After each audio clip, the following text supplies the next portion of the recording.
Greetings, I'm Dike Rostant. Welcome back to the TTT News. The Public Relations Association of Trinidad and Tobago is closing in on 50 in 2022, and they also recently had a new board installed. We are going in depth on those achievements and future moves with President Lashaun Ramdin.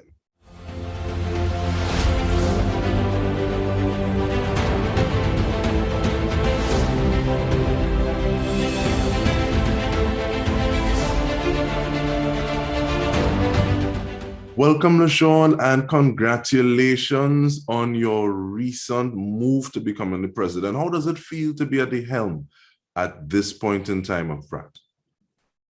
I am very excited and thank you. I think that Pratt is a great organization and I am actually very happy to be of service to the communications and public relations industry. No, it's nothing to sneeze at. Half a century. What are some of the things that you're looking at in the industry over 50 years?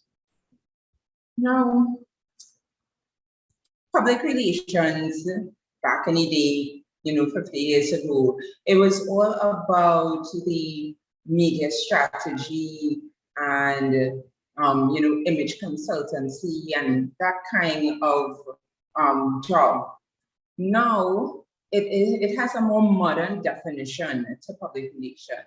According to PRSA, which is the Public Relations Society of America, they define it as a strategic communication process that builds mutually beneficial relationships between organizations and their publics. So we want to evolve public relations and have a more of an inclusive sort of membership, instead of the hard and fast PR professional. Public relations, again, it has evolved. So over the last 50 years to now, a lot of changes has happened within the industry, and we are trying to incorporate those changes to accept and welcome into the fold the new public relations professionals and communicators, and that could include a range of different people. It could be publicists, it could be marketing professionals, digital marketers like myself, social media managers, brand and reputation managers, along with our communications and public relations professionals. And that's one of the things. That's one of the things I wanted to ask in terms of who makes the cut now, because PR is different, is more inclusive, but at the same time, does everyone fit the bill? So if someone is asking, okay, what about influencers? What do you say to them? I would say for us, under Pratt, our constitution allows a specific range of people. And we are going to be sticking with that range in terms of the persons that I mentioned before. Influencers, yes, and those other social media, I would say, entities, they do play a part in terms of communications, but for Pratt, we have to stick under the laws and bylaws of our constitution to allow certain professionals within the fold. I like that answer, Madam President. But in terms of the fold, this also makes me think a little bit of, there's a certain bank that would have built their membership by focusing on students and saying, okay, well, we want to have you, and there's this competition, and we start you off with an account at this bank. Is this one of the things that you're looking at in terms of bringing students into the fold as well? So you're not professional, but this is the course of study that you're aiming for. This is where your career trajectory lies with regard to the course of study. So is this something that you're looking at as well? Absolutely. Students make up, I would say we have like a 3-tiered approach in terms of that. And the first is actually students. Perhaps we want to be meeting with tertiary level institutions across Trinidad and Tobago that offer communication and public relations certification. And we tend to discuss ways where we can better streamline and adapt the curriculum offered to pair with the world of work, because you would understand what it is you learn in school in terms of any discipline, whether it's public relations, communications. When you get into the world of work, it completely flies out the door. There's a different range in terms of what you should expect.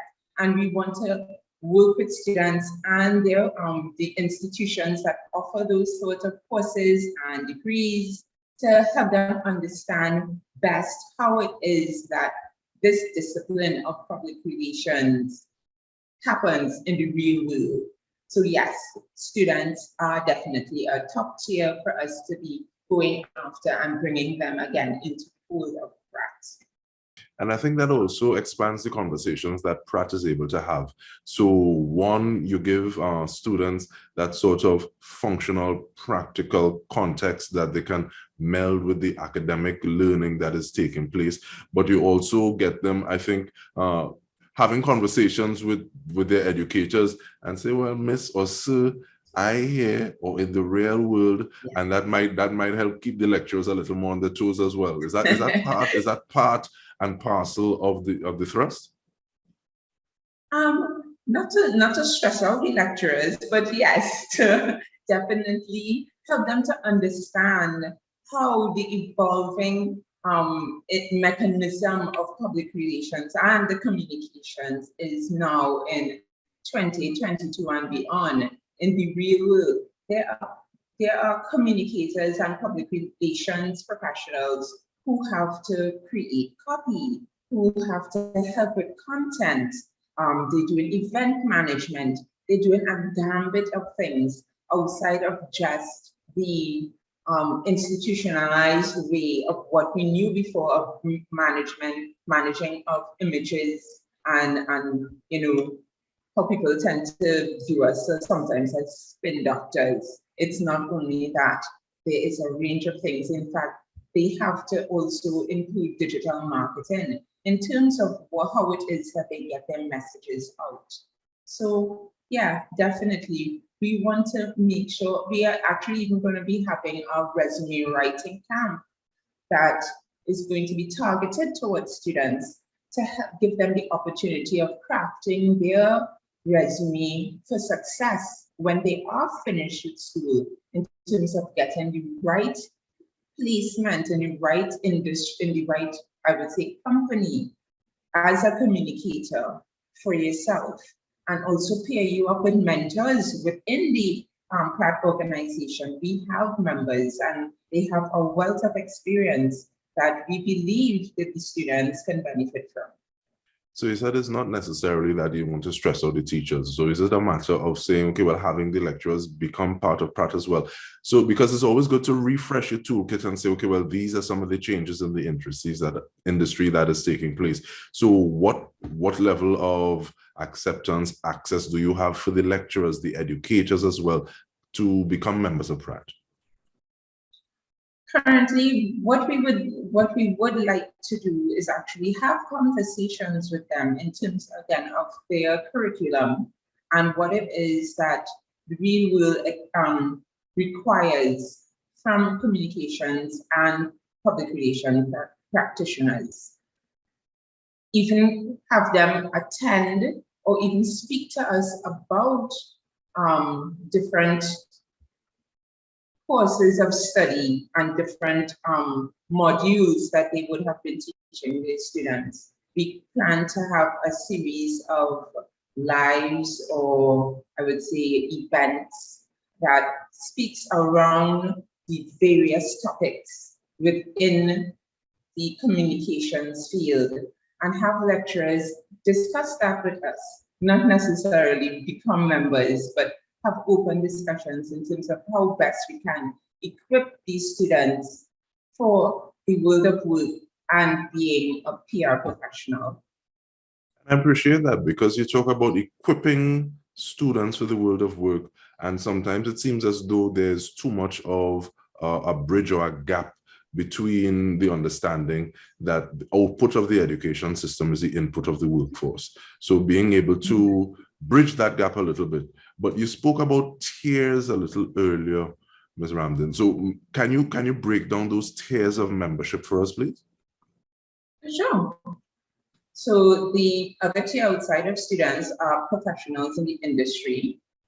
This year we've been including Pratt Professional Hour Chats, intensive 2-day trainings and integral skills in the industry that may need to be covered by a degree program.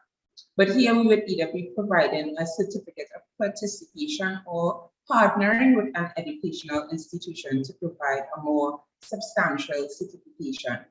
One of the hot topics currently is always crisis management. And we are fortunate to have very knowledgeable professionals within Pratt that can handle the conversations around crisis management. So we actually are looking to have a Pratt professional 2-day training around crisis management for our current members and those that seek or want to join within the organization to better understand how it is that we're going to handle crises as they occur, or even prepare beforehand certain aspects that you need to get done before it even begins, before it even happens. You have to have a plan, and we want to ensure that our membership is also equipped to handle those things. And with that in mind, we take a short break. When we return, we continue this conversation with the President of the Public Relations Association of Trinidad and Tobago, Lashaun Ramdin. Stay with us.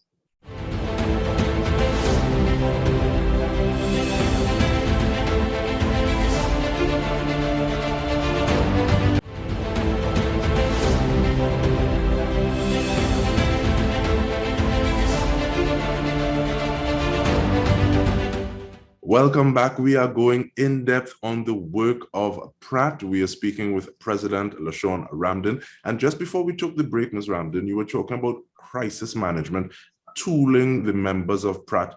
And it makes me want to ask the question, what has PR during a pandemic looked like? Have you seen some changes? Are there things that people are focusing on a little more? What is that from your view?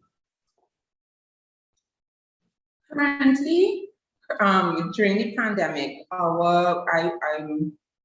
would be very open to say that public relations during a pandemic is absolutely crazy. Absolutely crazy.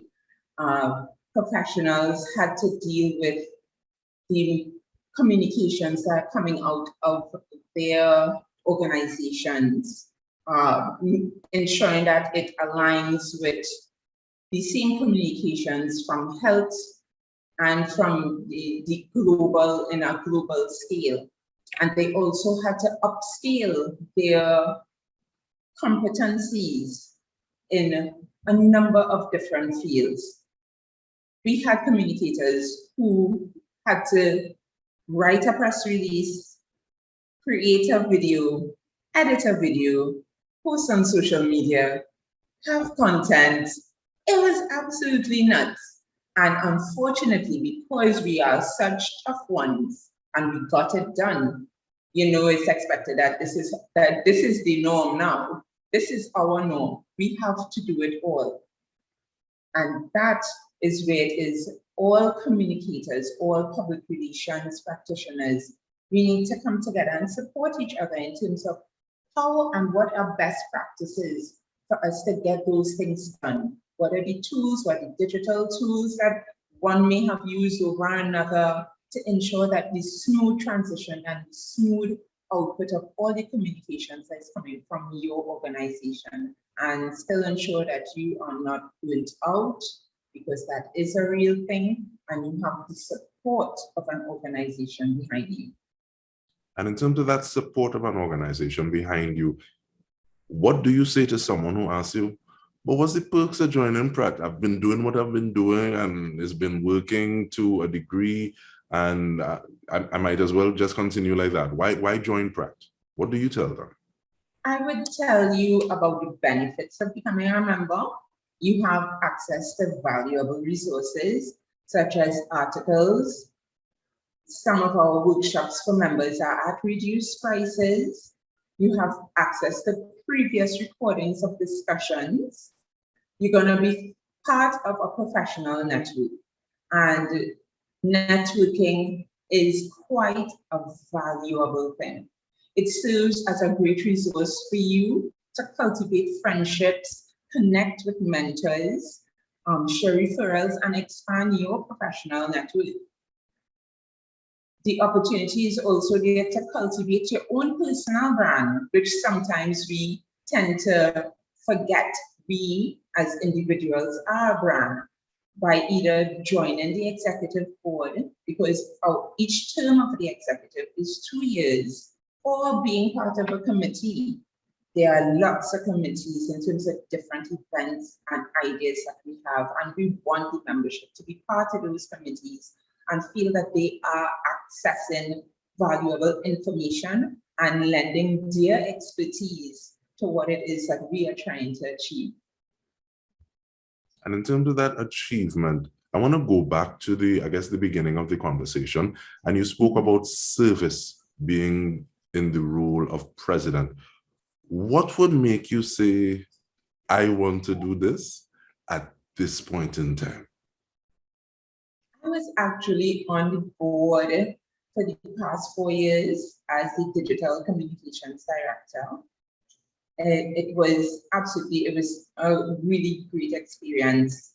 And I felt that because I was in the background and I was seeing the wheels churning in terms of how it is the organization had a plan to move forward, that I would have been the ideal person, I thought so, in terms of going forward and ensuring that the plans that were made with the past 2 executives would see fruition.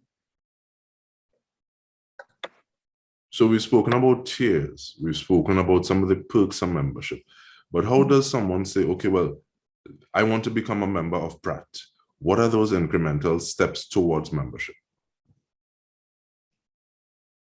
Again, well, we have to be part of a group of people, which I would say, and I'm going to list it out, either a publicist, a marketing professional, a digital marketer, a social media manager, brand and reputation managers, communications professionals, and public relations professionals. You can reach out to us via our email or via our social media.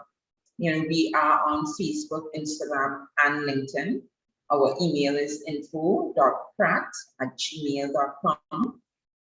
Reach out to us that way, and we would essentially be asking you to share with us your resume so we can see your experience in the fields that we've listed.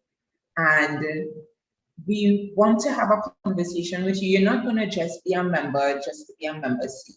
You're going to have to join a committee. You're going to have to do something.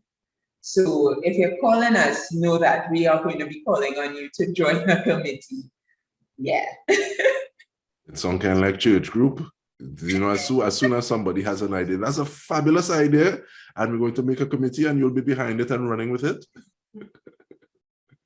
But you spoke about the email though. The social handles for your digital platforms is public relations TT, right? Yes, that's correct. Public relations TT across Facebook, Instagram, and LinkedIn. And you spoke about some of those things that we can be expecting. What's closest on the agenda, looking at 50 years of Pratt in terms of ways that you all will be observing this occasion?